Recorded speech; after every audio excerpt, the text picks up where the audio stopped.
Hello everyone, my name is Achilles and I will be casting my two games I played against SacredBand Pyza in the Reign of Blood tournament hosted on Clan Community. I shall go over my build, which is a fully upgraded Lubu with 2 Auxilian Cav, 2 Lance Cav. I have 1 Cavalry in the back here, very light Raider Cavalry. I also have Sima Yi as a general and Liu Bei, who is level 3 and is also unbreakable. Same goes for Lubu.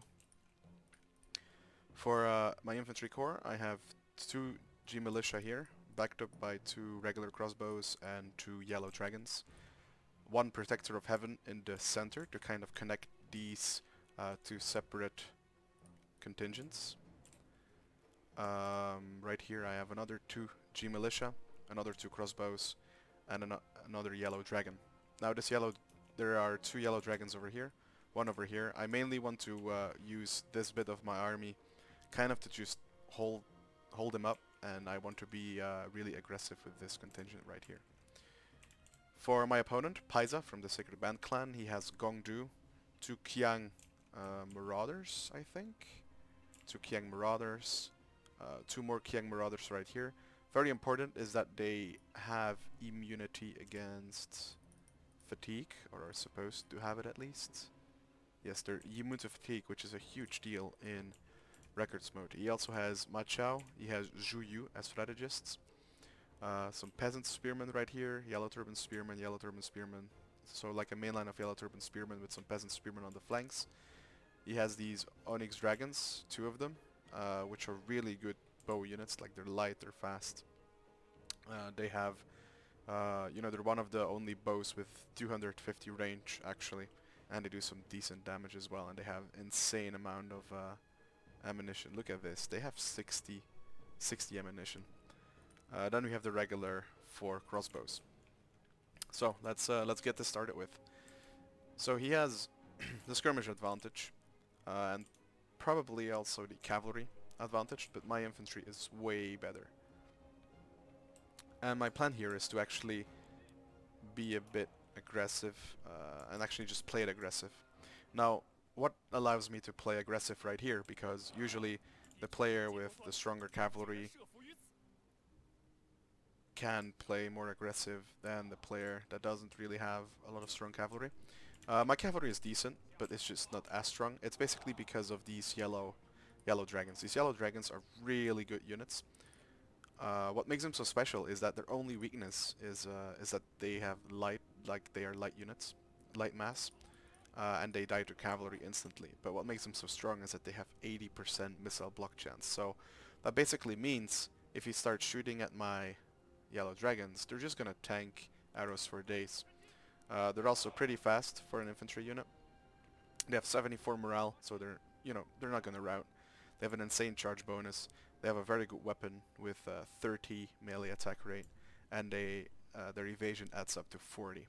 So they're like a really good unit. They're light, they're fast, invulnerable to missiles. I just have to make sure that I don't get tied up into any form of cavalry. So I'm going to speed this up a little bit. So basically, I'm kind of at a disadvantage here because I have to run up this slope. That's why I repositioned myself a bit to the left.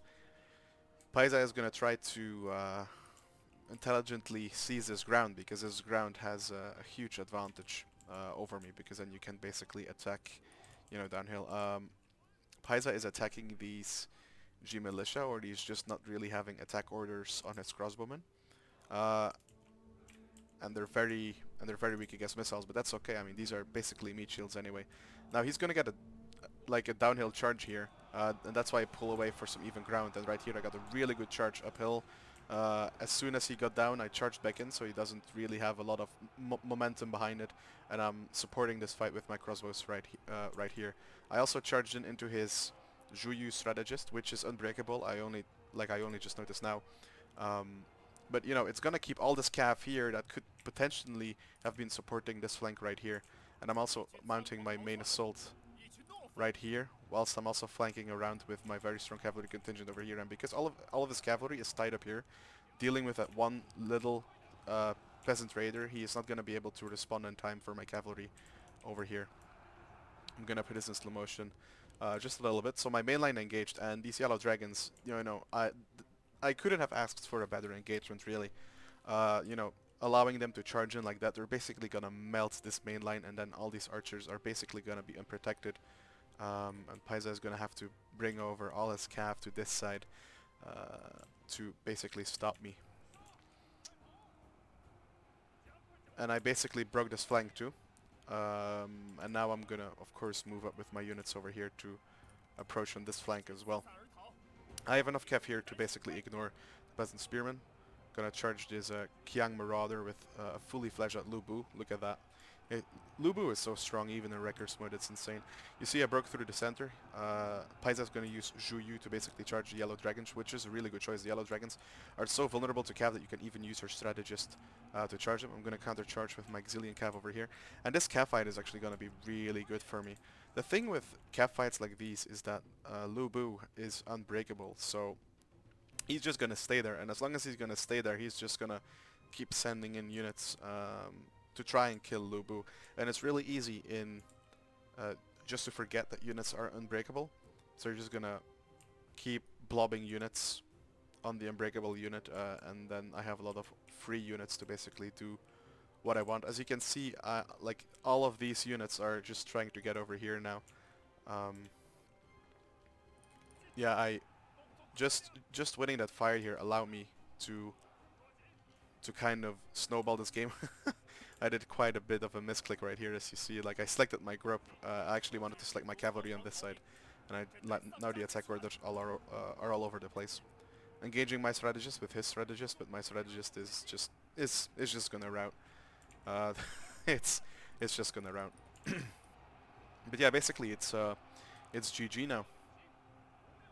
My crossbows are free to shoot whichever target they want. So right now they're targeting these Onyx Dragons, but actually shoot.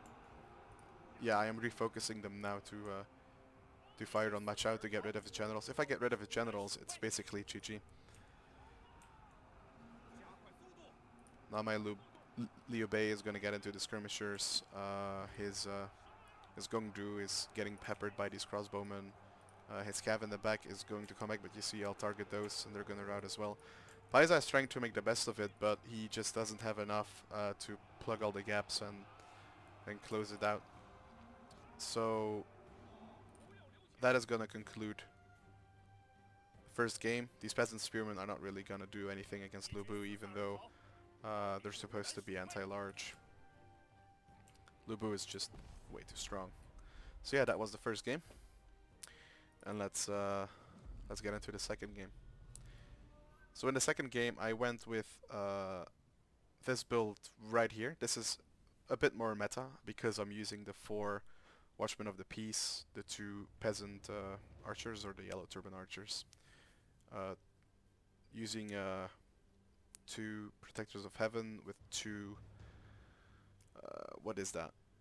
Spear Warriors, a G Militia, 4 Lance Cav, and a Raider. So basically went over my army. You can see that contrary to the the 5 like the 4 pieces setup that I had earlier, I'm now using 3 pieces. Like I have my left contingent, my center contingent, and just my right contingent here. And the thing was, my whole army is also Vanguard. So with being Vanguard, I'm able to deploy really close to sorry, I'm able to deploy really close to Pyza. Pyza also has gone for better skirmishers this game. He's gone for 4 Fury of Beihai with Kong Rong. The Fury of Beihai are really good. They're not to be underestimated. But the thing is, they kind of do get countered a bit by Watchmen of the Peace, because Watchmen of the Peace are one of the only crossbows that do get missile block chance, and they have 50 missile block chance. And I don't know if he has upgraded his Fury of Beihai.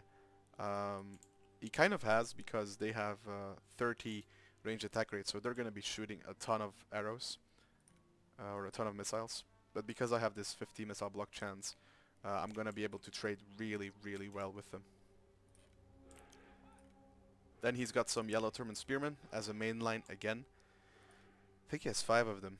Oh no, this is a yellow turban warrior. Then he has some more peasant spearmen, I think. And then for his cav, he's got some lance cav, some mounted lancer militia. Yeah, that's about it. Lu Bu and Pei Yan Xiao. I probably butchered the name. Oh, and I also have another lance cavalry in the back. The thing with lance cavalry in the back is, if you start a game, like a general tip is always look at your minimap. Always look at your minimap, because when somebody just deploys a unit behind you, you know, regularly you'll see people placing it in the forest, right? But as soon as they run out of the forest, an announcer is going to scream like, "Oh, sir, you have been ambushed," and stuff like that. But if you just place it out in the open, and and you hope, you pray that they don't check their minimap, there's not going to be an announcer, so you can just, you know, run around with it freely. And if your enemy doesn't notice it, it's going to be really painful if all of a sudden a lance cavalry is going to charge into your rear. Anyway, I deployed really close to Pyza, so he has no idea that he had to react so fast. I deployed my cav a bit in the back because I'm always afraid that if you're gonna deploy really close and he has some really good crossbows, he can just simply ignore your crossbows and start targeting your best cav or your best generals. That's why I deployed them way out here. And I was kind of trying to readjust to the situation. I'm really destroying his Fury of Beihai right now. I think I really caught him off guard with that. But he's gonna reposition. He's gonna get his skirmishers safe behind his main line. And he's gonna start reorganizing his cav. I'm kind of indecisive what I want to do over here. I kind of want to move up at some point because if he's just gonna charge forward, I may not be in time to actually support this fight with my contingent. So I'm trying to stay close. The engagement is about to begin. I could just run up, but if I run up, I leave open like this massive gap for his cavalry to come through. So that's why I decide to make my stand here, even though like engaging him would be more beneficial for me because of this because of these 2 protectors of heaven. These 2 protectors of heaven will definitely make sure that I actually have a lot of punching power in this mainline engagement. And I need to have some crossbow support into the cav fight. So I'm gonna charge. So we're gonna charge in here. I'm really afraid of this Lu Bu, and this Lu Bu is actually gonna pull out and is actually gonna try and get into my skirmishers. But I'm gonna put my skirmishers on. I also charged in over here on this flank, but that's you know, it's a more proper engagement. This engagement right here is actually really messy. This Lu Bu is gonna charge in, but I put my Watchman of the Peace on guard mode, so they're gonna keep shooting, or the units that are on the melee at least. And you know, this Watchman of the Peace got destroyed, but the reason that they're not, you know, absolutely demolished from the start is because these Watchmen of the Peace are medium crossbow infantry. And mass plays a massive role, pun not intended, in 3 Kingdoms. As you can see, I got my lance cavalry into his unprotected Fury of Beihai, so his skirmishers can't really take full advantage of the situation. And so right now, you know, basically every single one of our units is involved in a cav fight. I'm able to free this lance cavalry and go into the back. Same over here on this side, and I'm only able to do so because my crossbows supported the cavalry fights, and this cavalry got absolutely destroyed in that engagement. Lu Bu is doing a good job of keeping my skirmishers busy, but I'm also just doing the same thing over here with a simple lance cavalry, so I can use my more valuable and stronger generals elsewhere on the field to make a bigger difference. And right now his main line is basically breaking. My trashed units in the center, they're strong enough to just hold, and I had my strong units on the flanks, and now I can just do an hammer and anvil with both infantry and cavalry. Coming back to clean up Pyza's enemy units in my back line. And I think right now the battle is basically already over. The balance bar is really in my favor. And there's just nothing here anymore to do for Pyza. I think I caught him off guard with going full vanguard and deploying right in front of him. And also by having this this 1 cavalry unit in the back that he didn't notice. He didn't notice it in the first game and not in the second game. And it's just really painful when you're, you know, when you get a decent engagement off, as he kind of got in the first game, but then all of a sudden, you know, there's a unit in your back, and it just kind of messes up your whole game plan. So yeah, that was it. 2-0. Going to the next round. Probably fighting NCR Ranger, so we'll see how that goes. Thank you for watching. Peace.